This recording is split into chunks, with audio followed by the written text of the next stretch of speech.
before starting. So when it's that little bit down at the neck, just filled it up to the top with the leveling thinner, and then from there go 1-to-1 to make it that much more thin. I definitely can't claim any full knowledge. It's clogged, new one. Can't really claim any knowledge on the entire purpose of that. My understanding is that for gloss, you want it to essentially take as long as possible to fully dry, so that way it's all nice and even. So kind of thinning it helps with that.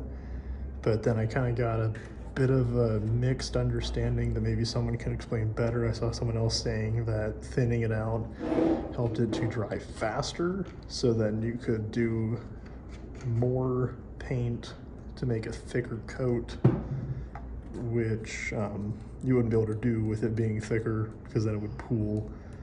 I'm honestly completely confused on that, but thinning the crap out of it so far has helped with the result to be a bit more of what I want it to be. So that's all I really know about that, which is about nothing.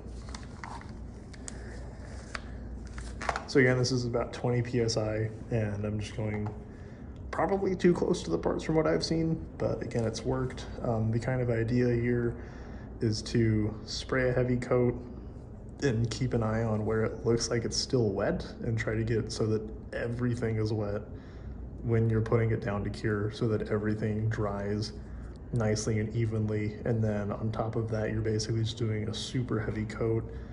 So with gloss, the thicker the coat is, the more reflection you're going to get, the more of a wet look. So on top of just giving it a nice gloss finish, you're also giving it a really heavy coat to make it look thicker. Some of the parts on the torso, just even trying to keep it even, I think I wound up doing probably about 6 passes on that. Most of the clear coat that I used was on the torso and the legs, and then the shield.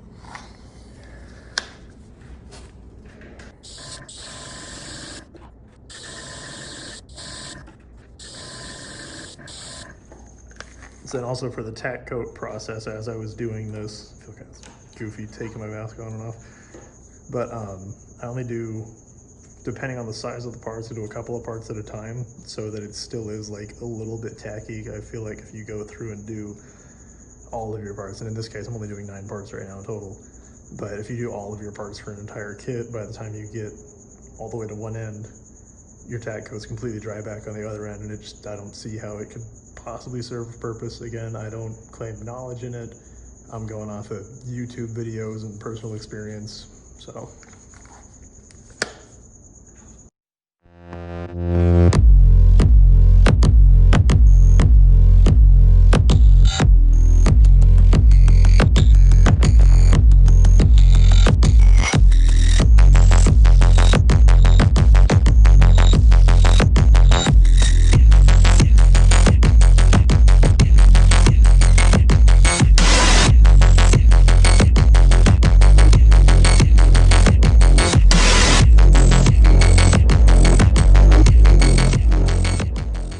Kind of going back and forth over the same area. It's mostly just to keep going until I don't notice a spot where it oversprays and kind of starts to get that gosh, what's it called, the snowflake look, where it kind of looks a bit white, and it almost kind of goes to a matte finish or a satin, just to kind of keep it going until it looks all uniform.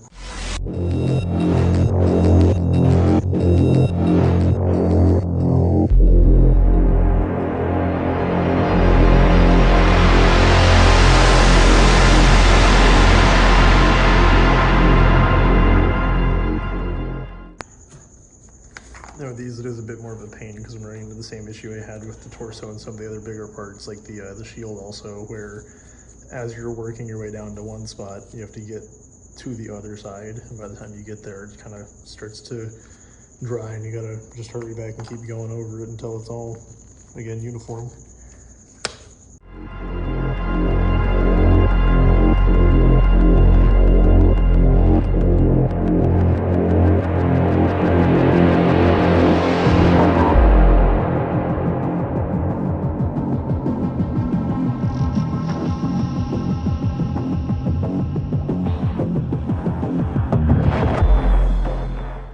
was saying about doing tack coats on different parts if I think it's going to take too long. This is definitely one of them where you kind of look at this and see a bunch of different angles that are going to be a pain to get everything at the thickness that I want it to be at, to where I'm not going to start on the carriages with the funnels until after I'm done with this, just because I'd rather make sure everything is perfect on this and not have to worry about other parts that I just like more or less prepped and then left.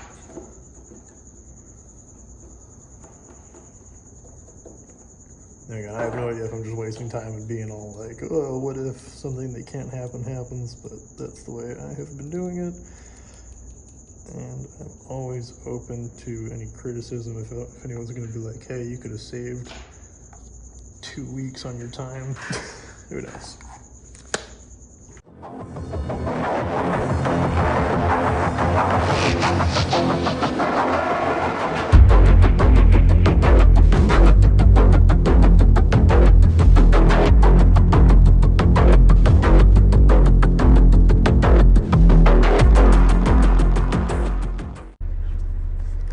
And I do want to note too that I am by no means doing this the best way to do it, just because it's easier if you do top coat with all these apart, because obviously there's less weird angles and having to try to get it at weird spots to actually get it down in between the cracks on the backpack.